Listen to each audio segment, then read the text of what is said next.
The video was only 22 seconds long. Naomi watched it 3 times. By the 3rd time, her hands had stopped shaking. Not because the pain had passed, but because something colder and quieter had taken its place.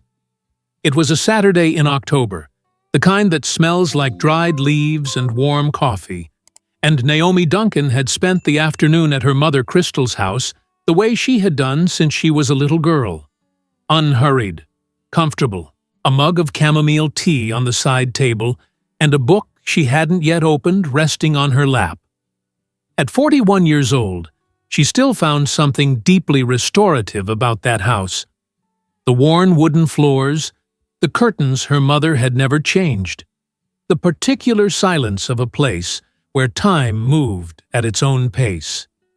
She had left Dean at home that morning with a kiss on the cheek, and no expectations.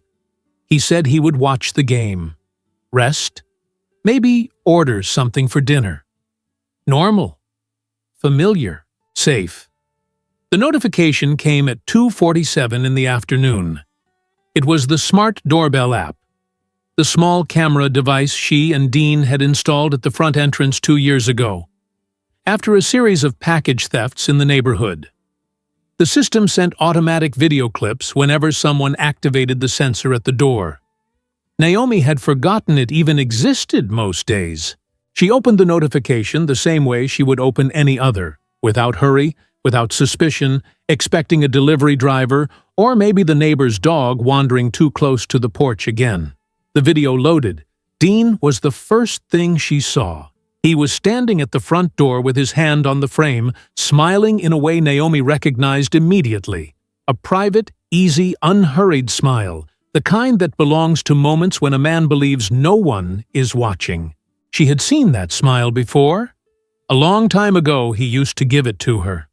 The woman came into frame from the right. She appeared to be around 30 years old.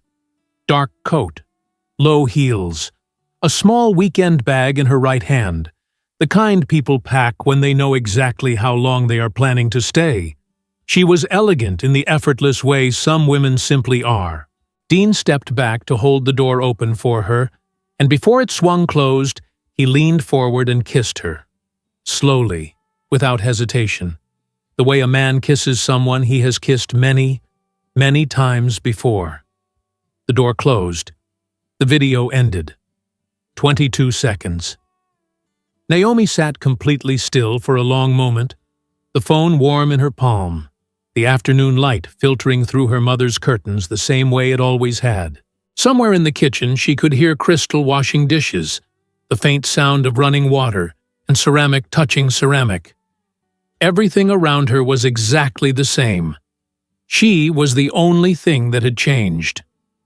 She opened the video again, watched it a second time, then a third. Then she called Caitlin. The phone rang twice before her best friend picked up with the easy tone of someone in the middle of something unimportant. "Hey, what's—" Naomi tried to speak. What came out was smaller than she expected. Thinner. A sound she didn't quite recognize as her own voice. Kate. That was all she managed. There was a half-second pause, and then Caitlin's voice shifted into something different, sharper, fully present, the tone she used when things were serious, and there was no room for anything soft. "Are you at your mom's?" "Yes." "Stay there. Don't go home tonight. Don't text him. Don't call him. Don't do anything yet." A brief pause. "Naomi, are you hearing me?" "He brought her inside my house." The words came out flat, like a fact being read from a document. "I know." Caitlin's voice was steady. "And you are going to deal with that, but not tonight. Tonight you stay where you are, and you talk to your mother." Naomi said nothing for a moment. Then, quietly, "Okay." She sat on the edge of the bed for a few more minutes after hanging up, staring at nothing in particular. Then she went downstairs. Crystal was still in the kitchen. She looked at her daughter's face once, just once, and turned off the faucet. She dried her hands slowly on the dish towel, put the kettle back on the stove, and sat down across from Naomi at the kitchen table without saying a single word. Naomi told her everything.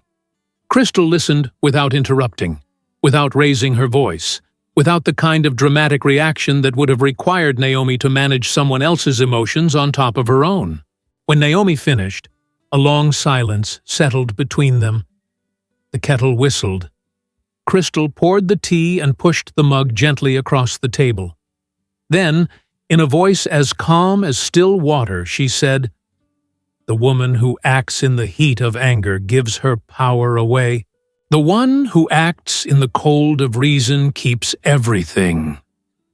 Naomi wrapped both hands around the warm mug and stared at the steam rising from the surface. They stayed in that kitchen until well past midnight. And later, alone in the bedroom where she had grown up, Naomi picked up her phone one final time. She opened the app. She watched the video again. The door, the smile, the weekend bag, the kiss. 22 seconds. This time, she did not feel rage. She felt something precise, something that did not shake. She drove home Sunday afternoon with both hands on the wheel and the radio off. The neighborhood looked the same. The oak trees lining the street were starting to turn, their leaves edging from green into amber. And the afternoon light was the kind of soft, honey-colored light that makes ordinary things look beautiful. Naomi parked in the driveway, sat in the car for exactly 1 minute, and then picked up her bag from the passenger seat and walked to the front door. Dean was in the living room. He had changed into fresh clothes, and the house had been straightened. Dishes put away, cushions on the sofa rearranged, the entry table wiped clean. He had been careful. He had been thorough.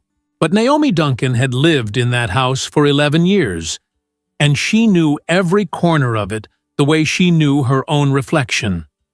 She noticed the pillow on his side of the bed was not quite centered the way she always left it. She noticed the bathroom towel was folded in thirds instead of in half. She noticed the glass she kept on the second shelf of the kitchen cabinet had been placed on the third. He had cleaned the house. He just hadn't known exactly how she kept it. She went to the bathroom, closed the door quietly behind her, placed both hands flat on the edge of the sink, and took one slow breath. Just one. She looked at herself in the mirror for a moment, at the dark circles under her green eyes, at the stillness in her face. And then she released the breath, straightened her shoulders, and opened the door. "How was the drive?" Dean asked from the hallway. "Easy," she said. "How was your weekend?" He leaned against the doorframe of the bedroom with a relaxed expression. He said he had stayed in, watched the game Saturday, ordered takeout. He said the house had been too quiet without her. He said he had missed her. She believed none of it, and showed none of that.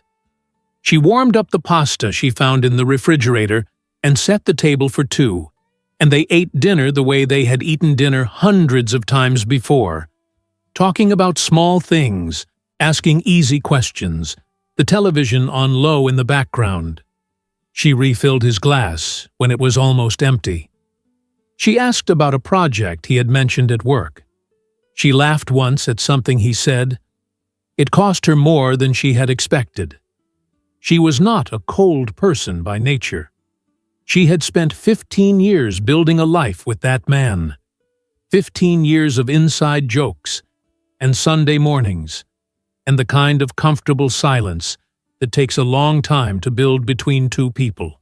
Sitting across from him at that table, watching him talk and eat and drink without any visible weight on his conscience, was one of the hardest things she had ever done.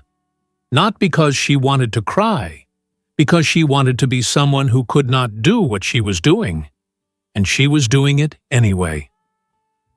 On Monday morning, she was in the kitchen with her back to him, pouring coffee, when she spoke in a tone she had rehearsed in her head at least a dozen times. "I called Mom last night after I got in. She didn't sound great." A brief pause. "I think I should go back this weekend. Keep her company for a couple of days." She heard him shift slightly. A half-second of silence that he filled quickly. "Of course," he said. "Go. Stay as long as she needs." Naomi kept her eyes on the coffee mug in her hand. She pressed her lips together once, slowly, and then turned around and smiled. "Thank you," she said. "She'll be happy to hear that." She set his coffee on the counter in front of him and went to get her coat. That afternoon, while Dean was at the bank, Naomi drove to a party supply store on the other side of town. The kind of place that sells novelty items and joke gifts, with a small section near the back dedicated to harmless pranks. She found what she was looking for without difficulty. A small container of itching powder, the type sold legally, produced for entertainment purposes, with no odor and no lasting effects on the skin. The label noted that the reaction typically activated between 4 and 6 hours after contact with warm skin.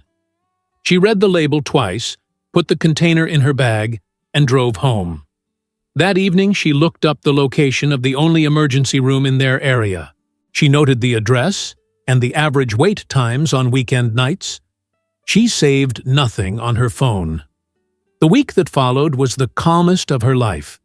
Dinners on time, questions about his day, 2 evenings on the sofa watching whatever he chose. She was present, pleasant, and utterly unreachable. On Thursday night, she waited until his breathing had slowed and deepened into sleep. Then she slipped out of bed, moved through the dark house without turning on any lights, and worked quietly and carefully. The towels in the bathroom, the sheets, the pillowcases, the right amounts, the right places. She knew exactly what she was doing, the way she always knew exactly what she was doing. Then she went back to bed and slept better than she had in a week. Friday morning, she woke before he did, made coffee, kissed him once on the cheek, picked up the bag she had packed the night before, and walked out the front door. She drove to the end of the block, pulled over, and turned off the engine. She sat there for a moment in the quiet of the early morning. And then, for the first time in 7 days, Naomi Duncan smiled. And it was real. Crystal's house on a Friday evening was exactly the kind of place the world couldn't touch.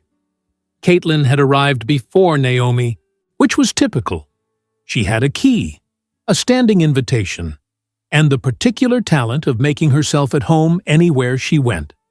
By the time Naomi pulled into the driveway, her best friend was already on the back porch, with 2 glasses of red wine poured and a third waiting on the small wooden table between the chairs. Crystal sat in her usual spot by the window, a blanket across her lap, unhurried as always. They didn't talk much about it. That surprised Naomi a little. She had half expected Caitlin to arrive with questions and theories, and the kind of energized urgency that her friend sometimes carried when something dramatic was unfolding. But Caitlin seemed to understand, without being told, that this evening was not for drama. It was for waiting. So they sat on the porch as the afternoon faded into early evening, and they talked about other things. A recipe Caitlin had tried and ruined, a client of Naomi's who had ordered the wrong shade of foundation 3 times in a row, the way the oak tree in Crystal's backyard looked almost painted in the October light. It was peaceful in the way that only certain evenings are, the kind where the quiet itself feels intentional. At 6:14, Naomi's phone buzzed on the table beside her wine glass. She picked it up without rushing. Caitlin leaned slightly forward. Neither of them spoke as the video loaded and began to play. Dean's car pulled up to the curb in front of the house. He stepped out first, came around to the passenger side and opened the door. Erica Lewis got out carrying the same small weekend bag as the Saturday before. The same dark coat, the same low heels, the same easy familiarity, with the man holding the door open for her. Dean unlocked the front entrance with his key. They went inside together. The video ended. Naomi set the phone face down on the table and picked up her wine glass. From inside the house, Crystal's voice came through the screen door, calm and without inflection. "Inside my house," she said, "I never would have allowed it." Naomi took a slow sip. Caitlin said nothing, but reached over and rested her hand briefly on Naomi's arm. The three of them stayed on the porch as the sky turned from orange to deep blue, and the evening settled around them like something patient and sure. Inside the house, across town, Dean was in the kitchen finishing the pasta he had started before picking Erica up. She had gone straight to the master bathroom to shower. The drive had been long, she said, and she wanted to feel clean before dinner. He said to take her time. He turned the heat up under the sauce and poured 2 glasses of wine. In the bathroom, Erica slid open the closet door and scanned the shelves for a towel. She found a folded set on the middle shelf, white and clean, and neatly stacked. She pulled one free, shook it open, and laughed softly to herself, loud enough to carry through the half-open door to the hallway. "Well, at least she left clean towels for me," she called out. Dean laughed from the kitchen. "Naomi's nothing if not organized," he said, and turned the burner down to low. Erica stepped into the shower. The water was hot, and she stayed under it for a long time, steam filling the room and fogging the mirror. When she stepped out, she dried off thoroughly, wrapped the towel once around herself, and went to sit on the edge of the sofa while Dean finished with the food. Dinner was quiet and pleasant. Candlelight, good wine, the easy conversation of 2 people who had spent enough time together to have built a comfortable rhythm. When they finished, Dean cleared the plates, and Erica curled her feet beneath her on the sofa, resting her head back against the cushions. The apartment felt warm and entirely too normal, the way borrowed things sometimes do. Dean went to the bathroom to shower after dinner. When he came back out, towel around his shoulders, hair still damp, Erica was sitting upright with a slightly distracted expression.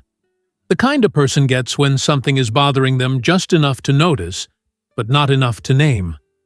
"Do you have any allergy cream?" she asked. "Something feels off." She pressed 2 fingers against her forearm, then her collarbone. "I don't know.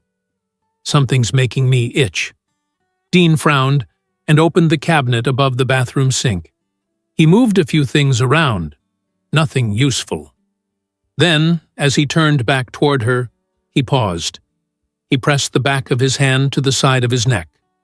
Then, his wrist. He looked at Erica. She looked at him. The itching was still mild for him. For her, it was already something else entirely. "Maybe I should," she started. "I'll get the keys," he said. The emergency room was small, the way only small-town facilities are. A handful of plastic chairs arranged along 2 walls, a reception desk with a sliding glass partition, overhead lighting that flattened everything beneath it into the same pale, tired shade. A television mounted in the corner played a weather segment with the volume low. There was a vending machine near the far wall, and beside it, a narrow table with a coffee station that had seen better decades. Naomi had been there since 9:45. She was sitting in one of the middle chairs with a paper cup of coffee in one hand and a lifestyle magazine open across her lap. Her dark hair still pinned up from the evening, her posture unhurried. She had chosen that seat deliberately, centered, visible from the entrance, impossible to miss. She turned a page. She took a sip of coffee. She waited. The glass door opened at 10:17. She heard them before she saw them. The particular sound of 2 people moving together in the distracted, uncomfortable way of people who are both itching and trying not to appear as though they are itching. She did not look up immediately. She let them come fully through the door. Let them reach the reception desk. Let the moment settle into the room the way a stone settles into still water. Then she raised her eyes. Dean saw her first. He stopped so completely and so suddenly that Erica, half a step behind him, nearly walked into his shoulder. His face did something complicated, a sequence of expressions that moved through it too fast to separate, like cards being shuffled. The color shifted. His mouth opened and produced nothing. Naomi looked at him. Then she looked at Erica, calmly, without hostility, the way a person looks at something they have already understood. Then she looked back at Dean. "What a coincidence," she said. Her voice was perfectly level. No edge, no warmth. Just the words, dropped into the silence of that small room like something factual and final. Dean did not speak. Beside him, Erica had gone very still, her eyes moving between the two of them with the slow, dawning comprehension of someone beginning to understand the dimensions of the room they have walked into. Naomi closed the magazine with one hand and set it neatly on the chair beside her.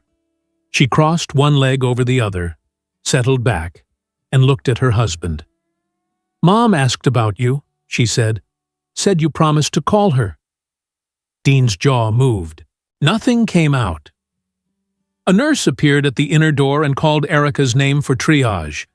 Erica looked at Dean, a brief, searching look that received nothing in return, and then walked through the door. It swung shut behind her. The waiting room was suddenly very quiet. Dean moved to the chair across from Naomi and sat down heavily. He leaned forward with his elbows on his knees and looked at the floor for a long moment. Then he looked at her. He opened his mouth once, closed it, tried again. The third time, he managed a sentence. "Let me explain." Naomi tilted her head slightly, the paper cup still warm between her fingers. "The doctor will explain first," she said. "Then you." He looked at her for a long moment, with an expression she had never seen on his face before. Something between shame and the specific helplessness of a man who has run out of moves. She held his gaze without difficulty, and after a moment, he looked away. Erica came back from triage with red patches creeping up the sides of her neck and an expression that had caved in on itself entirely. She sat 2 chairs away from Dean and did not look at Naomi. A few minutes later, his name was called. Naomi picked up the magazine again. When the doctor saw them together in the examination room, he was thorough and unhurried. He examined both patients, asked about recent exposure to new fabrics, detergents, skincare products. He found no signs of anything systemic, no cause for alarm. Contact reaction, he said, likely something environmental. A new product, perhaps, or a fabric the skin wasn't used to. He recommended an over-the-counter antihistamine and said the irritation should resolve within a few hours. He sent them home. Naomi was standing in the corridor when they came out. She had her coat on and her bag on her shoulder. Beside her on the floor, neatly upright, was a medium-sized suitcase. The gray one Dean kept on the top shelf of the bedroom closet. She looked at him with the same calm expression she had worn all evening. "I switched all the cleaning products on Thursday," she said. "New brand. Sometimes it causes a reaction, apparently." A brief pause, the length of exactly one breath. "I also brought your bag. I thought it made sense." She picked up the suitcase by the handle and held it out toward him. He took it without thinking, the way a person reaches for something extended to them before the mind has caught up with the hands. Naomi turned and walked toward the exit. "Naomi!" His voice came out wrong, cracked somewhere in the middle, smaller than he intended. The glass door opened. The cold October air came in. She walked through it without looking back. She did not go back that weekend. She drove from the emergency room to Crystal's house, with the windows down despite the October cold. And when her mother opened the door before she even knocked, because Crystal had always had that particular sense about her daughter's arrivals, Naomi walked in, set her bag on the floor of the entryway, and let herself be held for the first time since Saturday. She didn't cry for long. Just long enough. Then she washed her face, changed her clothes, and slept in the room where she had grown up, under the same quilt her mother had made when she was 12 years old, and she slept without dreaming. On Monday morning, she called a lawyer. Her name was Patricia Holt, a woman in her mid-50s who had been recommended by a colleague and who spoke with the measured precision of someone who had seen every variation of every story and found none of them surprising. Naomi laid out the facts calmly, in the order they happened, without dramatization. Patricia listened, took notes, and outlined the next steps with the same matter-of-fact efficiency. By the end of the appointment, a process had been set in motion. It was not fast, and it was not clean, but it was moving. And that was what mattered. In the weeks that followed, the financial review began. What emerged from the analysis of the joint account over the preceding 8 months was not shocking to Naomi, but it was clarifying. Restaurant charges on weekday evenings when Dean had said he was working late. 2 weekend hotel stays billed to the shared card as unspecified travel. A jewelry purchase in late August. Small amounts, some of them, but consistent and cumulative, and all of it documented with the kind of precision that only a paper trail can provide. Naomi's 15 years of careful financial record-keeping had produced, without her knowing it, the most thorough account of her husband's double life that any lawyer could have asked for. Patricia presented the findings without commentary. She didn't need to add any. Dean called 11 times in the first 2 weeks. He sent messages. He appeared once at Crystal's house on a Tuesday evening and stood on the porch for several minutes before leaving without ringing the bell. His attempts moved through a predictable progression. First the apologies, earnest and detailed, the kind that are less about the other person and more about the relief of saying them. Then the minimization. She meant nothing. It was a mistake. It had been going on for less time than it had. Then, in the 3rd week, the pivot to grievance. The marriage had grown distant. He had felt unseen. Surely she could understand that people sometimes— Naomi read that message once, put her phone face down on the table, and did not respond to any of them. She replied only through Patricia's office, and only to what was legally necessary. Erica Lewis, for her part, disappeared. Whatever the relationship had been, it had been built on a foundation of secrecy and a particular kind of fantasy that required both of those things to survive. When the secret ended, the fantasy had nothing left to stand on. Naomi did not think about Erica very much. The anger she might have directed that way had been replaced, long ago in her mother's kitchen, with something more useful. But the nights were not always easy. 15 years do not dissolve because a decision is correct. There were evenings when Naomi would reach for her phone and then remember there was no one to call with the small, ordinary things. The funny thing that happened at work, the restaurant she had read about, the question about whether to repaint the hallway. There were mornings when she woke up disoriented, and the realization would settle back over her slowly, the way cold water fills a space.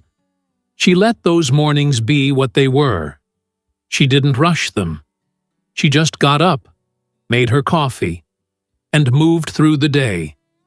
And each week, without exception, was measurably lighter than the one before. Caitlin was there in the way that truly loyal people are there. Not with speeches or solutions, but with presence. Lunch on Thursdays. A phone call on Sunday evenings that never lasted less than an hour. Company at 2 of the appointments with Patricia. Sitting in the waiting area with coffee and her phone. asking nothing about what happened inside.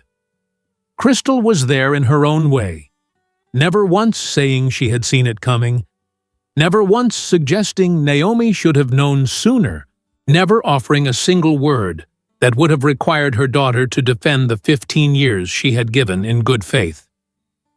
6 months after that October Saturday, Naomi accepted a promotion she had turned down 2 years earlier.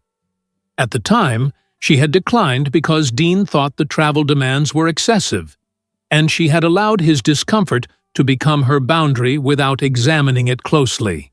The position was still available, her director had never quite stopped hoping she would change her mind, and when the offer was extended again, she said yes before she had finished reading the terms. The new role brought larger accounts, more autonomy, and a schedule that belonged entirely to her.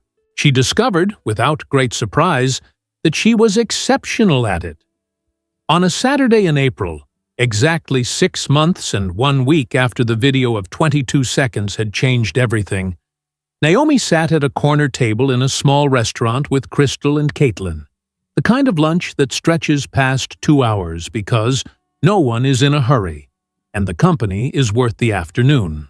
The food was good, the light was warm, and at some point, Caitlin set down her fork, pressed her lips together to keep from laughing, and said she had not been able to look at a hotel towel the same way since October. Naomi laughed, fully, easily, the sound of someone who has reclaimed the right to find things funny.